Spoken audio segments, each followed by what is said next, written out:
প্রিয় শিক্ষার্থী বন্ধুরা, আশা করি তোমরা ভালো আছো, সুস্থ আছো। এখন দেশের পরিস্থিতি ভালো না, করোনা পরিস্থিতি। তোমরা খুব সাবধানে থাকবে আর প্রয়োজন ছাড়া বাইরে বেরোবে না। খেলাধুলা করো, যাই করো বাসায় করবে বা আমার সাথে সময় কাটাবে। যেহেতু স্কুলটা বন্ধ, সেহেতু তোমরা বাসায় বেশি বেশি করে লেখাপড়াগুলো চর্চা করবে আর পরীক্ষাগুলো যেগুলো আমরা দিচ্ছি বাসায় বসে সুন্দর মতন দিবে। শিমুলের নওসাদ স্কুল এন্ড কলেজে অনলাইন ক্লাস তোমাদেরকে স্বাগতম।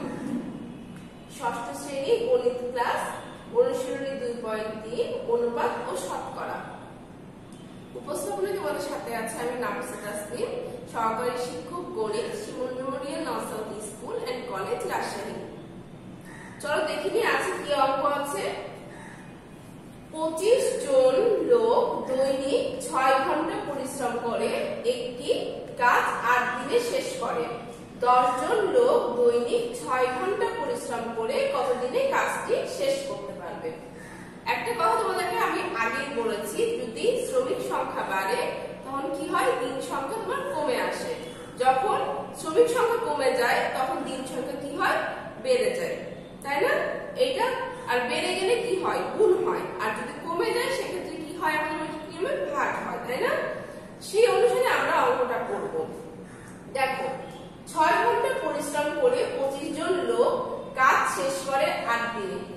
6 ঘন্টা, দেখো ঘন্টা নিয়ে কিন্তু আমাদের কোনো পরিবর্তন নাই। এখানেও 6 ঘন্টা ছিল, এখানেও 6 ঘন্টা, কিন্তু আমাদের পরিবর্তনটা কোথায় এসেছে? এখানে বলেছে 10 জন আর এখানে বলেছে কতজন, 25 জন। তাহলে আমাদের পরিবর্তনটা ওখানেই করতে হবে। আর কি বের করতে বলছে, দিন। তাহলে ঐকিক নিয়ম যদি দিন আমার বের করতে বলে, দিনটা কোথায় থাকে, আমার ডান দিকে, তাই না? 6 ঘন্টা পরিশ্রম করে 25 জন লোক কাজ শেষ করে 8 দিনে। 6 ঘন্টা পরিশ্রম করে একজন লোক কাজ শেষ করে 25, 8 গুণ 25 দিনে। এখানে কেন হলো বলো তো গুণ? কারণ তোমার জনটা কমে গেল, তখন তোমার কি হলো, দিন সংখ্যাটা বেড়ে গেল, সেই ক্ষেত্রে আমাদের কি হলো, গুণ হলো। তারপরে দেখো, অতএব 6 ঘন্টা পরিশ্রম করে 10 জন লোক কাজ শেষ করে। এবার কি হলো, এবার তোমার দেখো জন যদি বেড়ে যায় দিন সংখ্যা কি হলো, আমাদের কমে গেল। 1 থেকে 10 বড়, তাই না? সেই ক্ষেত্রে কি হলো, যেহেতু দিনটা কমে গেল, 10টা হচ্ছে আমাদের ভাগ হয়ে গেল। আসলে অঙ্কটা আমরা একটু বোর্ডে দেখে নিই। তাহলে আমাদের কি হলো, 6টা আমাদের একই থাকবে।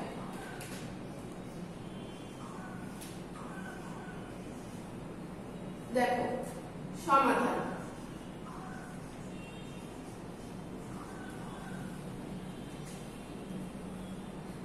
ছয়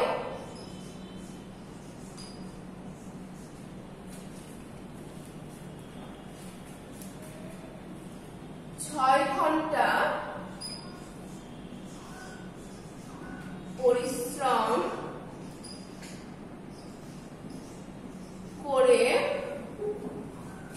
25 জন লোক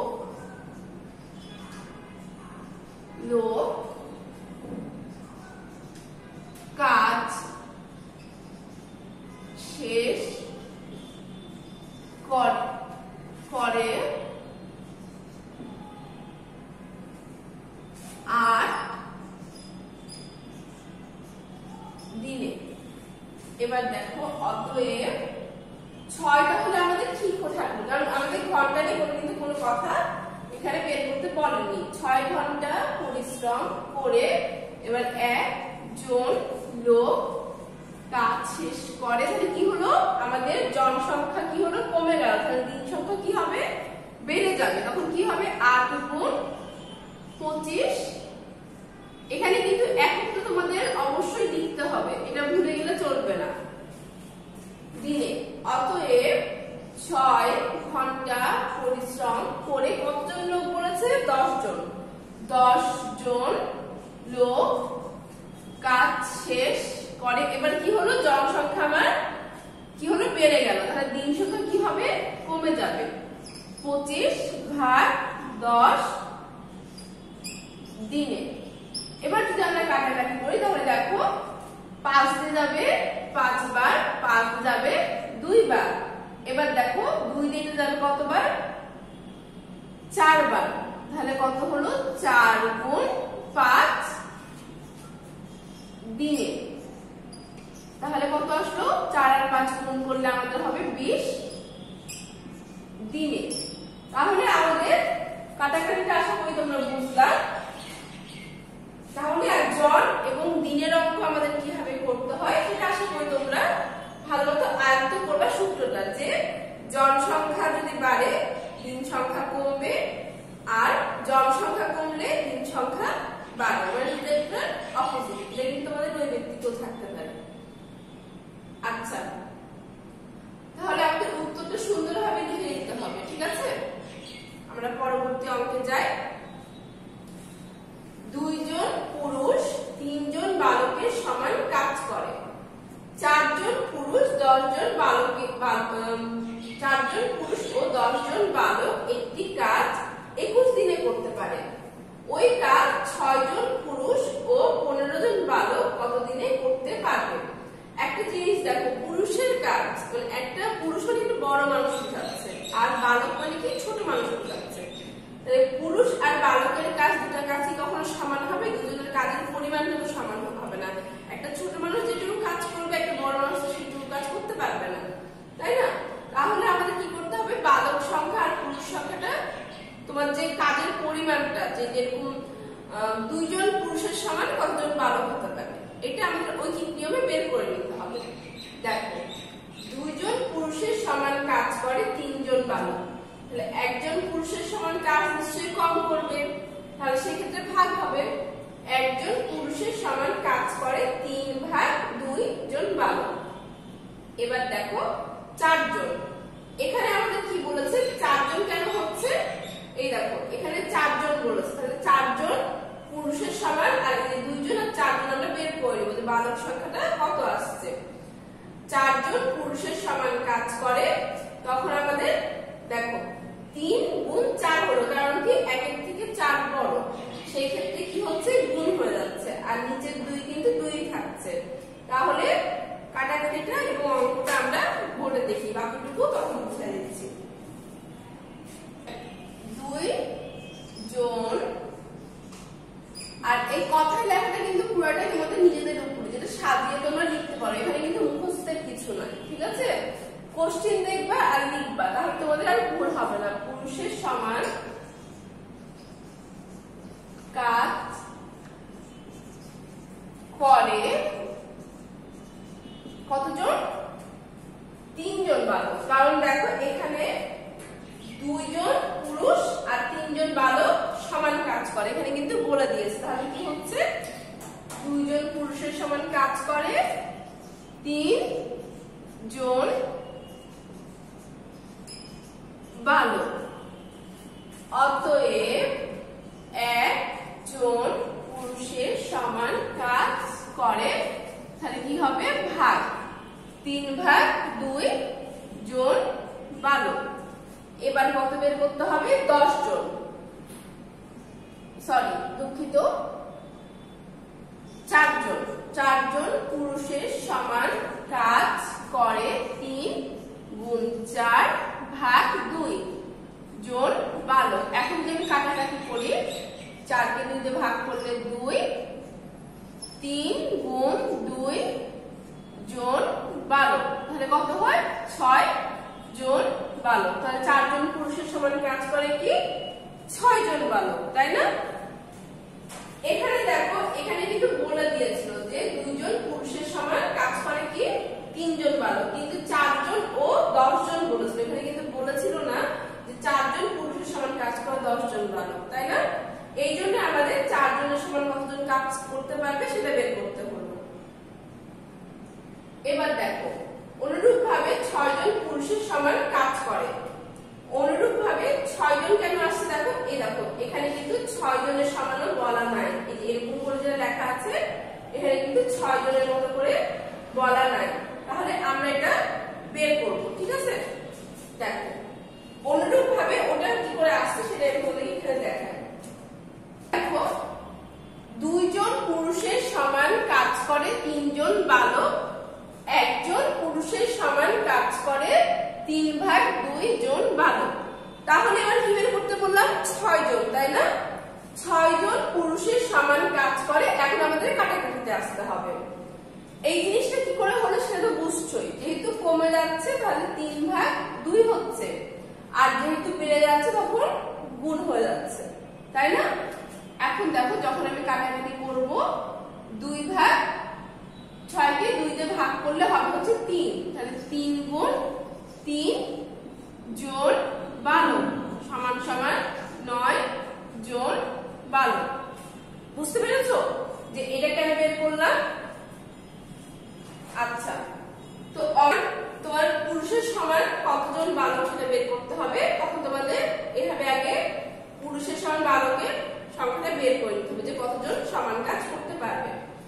এখন দেখো একটা জিনিস, 4 জন পুরুষ এবং 10 জন বালকের কাজ সমান সমান 10 যোগ 6। এর কারণ কি হলো? 6 এখান থেকে কোথায় আসলো? এখানে তো 4 ছিল, তাই না? এখানে আমরা কি করছি? বালকের কাজটা বের করছি। তাহলে এই 6টা আমরা কোথা থেকে পেলাম? এই যে আগে দেখো 4 জন পুরুষের সমান কাজ কি ছিল? 6 জন বালকের। তাহলে আমরা কি করলাম? 10 জন বালকের কাজ আর 4 জন পুরুষের সমান কতজন ছিল? 6 জন। তাহলে 10 যোগ 6 করলাম, তখন কি হলো আমাদের? 16 জন বালকের কাজ। এবার দেখো 6 জন পুরুষ এবং 15 জন বালকের কাজ সমান সমান 9 যোগ 15। এটা কেন হচ্ছে? এখানে দেখো 6 জন পুরুষের সমান কাজ কতজন বালক করতে পারে বের করেছিলাম? 9 জন বালক। তাহলে কি হলো? আর এখানে বালক সংখ্যা কত ছিল? 15। তাহলে পুরুষের জায়গায় আমি অবশ্যই 9 জন বালক বসাই দিতে পারি। তাহলে 9 যোগ 15, তখন কি হচ্ছে? 9 আর 15 যদি আমি যোগ করি তাহলে কত হচ্ছে? 24, তাই না? 24 জন বালকের কাজ। তাহলে আমরা পেয়ে গেলাম যে 4 জন পুরুষ এবং 10 জনের যে ফলাফলটা সেটা আমরা পেয়ে গেলাম 6 জন পুরুষ এবং 15 জন বালকেরও কাজের পরিমাণটা আমরা পেয়ে গেলাম। এবার দেখো পরবর্তী স্লাইডে যাই। 16 জন বালক কাজ করতে পারে 21 দিনে। একজন বালক কাজ করতে পারে 16 গুণ 21। এটা কেন আসলো? কারণ কি? যে হচ্ছে তোমার জনসংখ্যা কিন্তু কমে গেল, তাহলে কি হলো? দিন সংখ্যাটা তোমার বেড়ে যাচ্ছে। 24 জন বালক কাজ করতে পারে ভাগ 24, কারণ কি? 1 থেকে 24 বেশি, তাহলে কি হচ্ছে? দিন সংখ্যা তোমার কমে যাচ্ছে। তো আমরা এখানে সেটাই করব।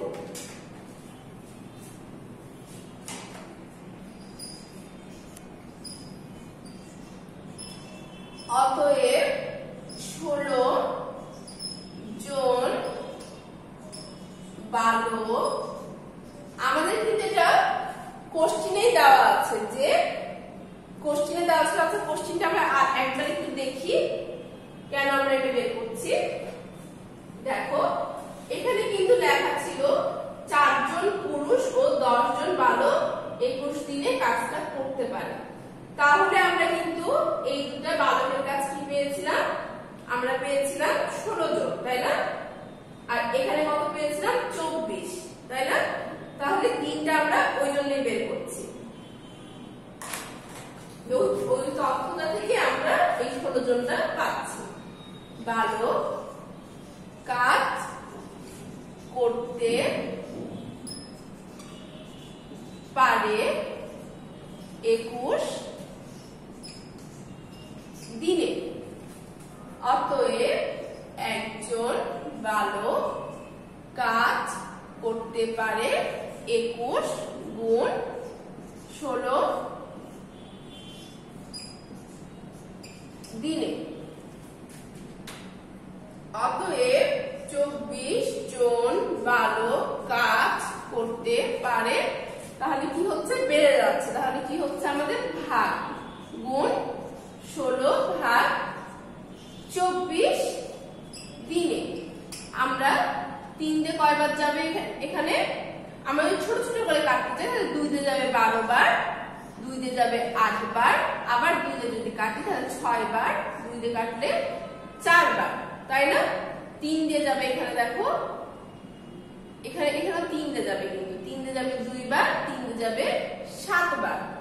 আবার দেখো এটা 2 দিয়ে যাবে 2 বার। যদি তোমরা ভুল না করতে যাও তাহলে এরকম ছোট ছোট করে কেটে নেবে। দেখো 7 গুণ 2 দিনে, তাহলে কত হচ্ছে? 7 আর 2 যদি আমি গুণ করি তাহলে কত হয়? 14 দিনে। তাহলে 24 জন বালক কাজটা করতে পারে 14 দিনে। আমাদের কাছে এটাই জানতে চেয়েছিল, তাহলে আমরা সেটা বের করে নিতে পারলাম। যদি এই অঙ্কটাই তোমাদের কাছে সৃজনশীল হিসেবে আসে তখন কেমন করে আসতে পারে? দেখো তোমাদের বলতে পারে 4 জন পুরুষ ও 10 জন বালক কতজন হচ্ছে, বা এরকম টাইপের। তখন তোমাদেরকে হয়তো এতটুকু করতে হতে পারে বা এতটুকু করতে হতে পারে। তখন তোমরা লিখতে পারো গ নম্বরে যে খ হতে প্রাপ্ত 4 জন পুরুষের সমান কতজন বালক? 16 জন বালক। কিংবা খ হতে প্রাপ্ত 6 জন পুরুষের সমান কতজন বালক কাজ করতে পারে? 24 জন বালক। ঠিক আছে, 4 জন পুরুষ ও 10 জন বালকের সমান কাজ করতে পারে 16 জন বালক। আর 6 জন পুরুষ ও 15 জন বালকের সমান কাজ করতে পারে কতজন? 24 জন বালক। তাহলে সেটা আমরা খ হতে প্রাপ্ত লিখে এইটুকু করে দেব। ঠিক আছে, এর পরের অঙ্কে আমরা যাই। দেখো 6 জন লোক 28 দিনে কোন জমির ফসল কাটতে পারে। 24 জন লোক কত দিনে ওই জমির ফসল কাটতে পারে? তাহলে এখানে কি করতে হবে? আমাদের দিন সংখ্যা বের করতে হবে। তাহলে দিন সংখ্যাটা কোথায় থাকবে? আমাদের ডান পাশে থাকবে। 6 জন লোকের ফসল কাটতে লাগে 28 দিন। একজন লোকের ফসল কাটতে লাগে 28 গুণ 6 দিন। এখানে কেন গুণ হলো? জনসংখ্যাটা কমে গেল। আমি কিন্তু বারে বারে এই কথাটা বলছি কারণ তোমরা অনেক সময় এখানে ভাগ করে দাও, এই জন্য এই কথাটা তোমাদেরকে বারে বারে বলে মনে করাই দিচ্ছি। দেখো 24 জন লোকের ফসল কাটতে লাগে 28 গুণ 6 ভাগ 24 দিন। এখানে কেন ভাগ হচ্ছে? কারণ দেখো লোক সংখ্যা বাড়ছে, তাহলে দিন সংখ্যা কমছে। তাই অঙ্কটা আমরা একটু বোর্ডে দেখব। জন লোকের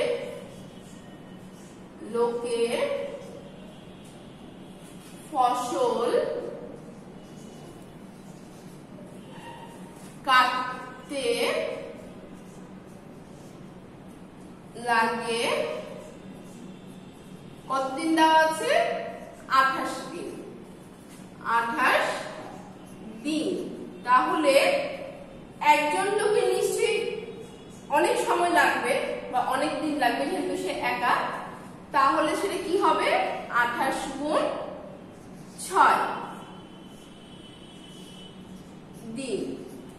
এবার দেখো অতএব 24 জন লোকের ফসল কাটতে লাগে 28 গুণ 6 ভাগ 24। আমরা যদি 2 দিয়ে কাটি এখানে কত হয়? 12। এখানে 2 দিয়ে কাটি কত হয়? 3। আবার 3 দিয়ে যদি কাটি আমি কত হয়? 4। 4 দিয়ে যদি আমরা 28 কাটি তখন কত হয়? 7। ঠিক আছে, তাহলে কত হলো? দেখো উপরে আর কিছু নাই, নিচেও কিছু নাই, তাহলে থাকছে কত? 7 দিনে। ঠিক আছে, তাহলে আমাদের 24 জন লোকের ফসল কাটতে লাগবে 7 দিন। হ্যাঁ, এটাই আমাদের কাছে চেয়েছে। আশা করি তোমরা এই ঐকিক নিয়মগুলো বুঝতে পেরেছো এবং তোমরা এই অঙ্কগুলো ঠান্ডা মাথায় করবে। এবং বারে বারে বলছি নৈবেদ্যিক হিসেবে কিন্তু এটা আসতে পারে যে শ্রমিক সংখ্যা বাড়লে দিন সংখ্যা কত হয়। তখন তোমরা কি বলবে? দিন সংখ্যা কমে। শ্রমিক সংখ্যা কমলে দিন সংখ্যা কি হয়? বাড়ে। এটা কিন্তু তোমাদের আসতে পারে। যেরকম আরো কিছু নৈবেদ্যিকের ধারণা আমি তোমাদেরকে দিয়ে রাখি। হ্রাস বৃদ্ধি কি? এটা বিপরীত শব্দযুগল, তাই না? তোমাদের যদি জিজ্ঞেস করে এখানে বিপরীত শব্দযুগল কোনটা? ক্ষতি হ্রাস, এটা কিন্তু বিপরীত না। হ্রাস বৃদ্ধি এটা বিপরীত।